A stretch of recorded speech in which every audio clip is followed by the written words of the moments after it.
प्रत्येक घरात सून ही येणारच असते, आहे की नाही. कोणाची लवकर येते, कोणाची उशिराने येते, पण सून ही येणारच असते. आणि प्रत्येक सासूला सून आल्यानंतरच कळतं, हो की नाही. तोपर्यंत ती दुसऱ्याच्या सुनांना नावं ठेवत असते, नाही कशी पिना मारत असते, अगं बाई हिची सून अशी, तिची सून तशी. पण जेव्हा तिची सून येते ना, तर ती सासूपेक्षा सवाशेर असते.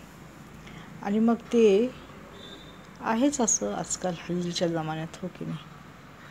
सासू शेर तर सून सवाशेर ना.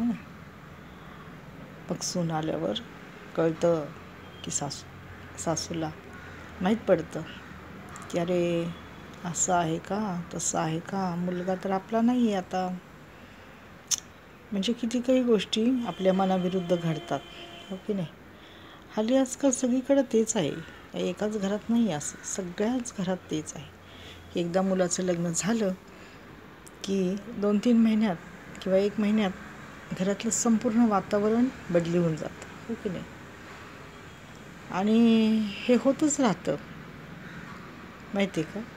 पिढी दर पिढी हे असं चालूच आहे. तर माझं प्रत्येक ज्या सासा आता होणार आहेत त्यांना सांगणं आहे, दुसऱ्याच्या सुनांना नावं ठेवू नका आणि दुसऱ्याचं घर फोडण्याचा प्रयत्न करू नका.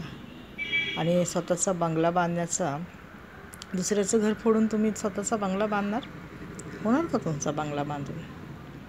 वरचा आहे ना करता करविता, तो सर्व बघत असतो. जर तुम्ही दुसऱ्याच्या संसारात मीठ कालवत असला तर देव तुमच्या संसारात मीठ कालवल्याशिवाय राहणार नाही. वेळ आहे, आयुष्य काही संपलेलं नाही आहे.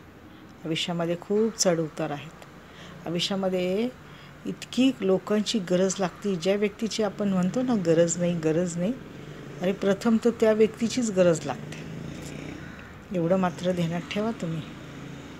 हे माझा अनुभव आहे हा.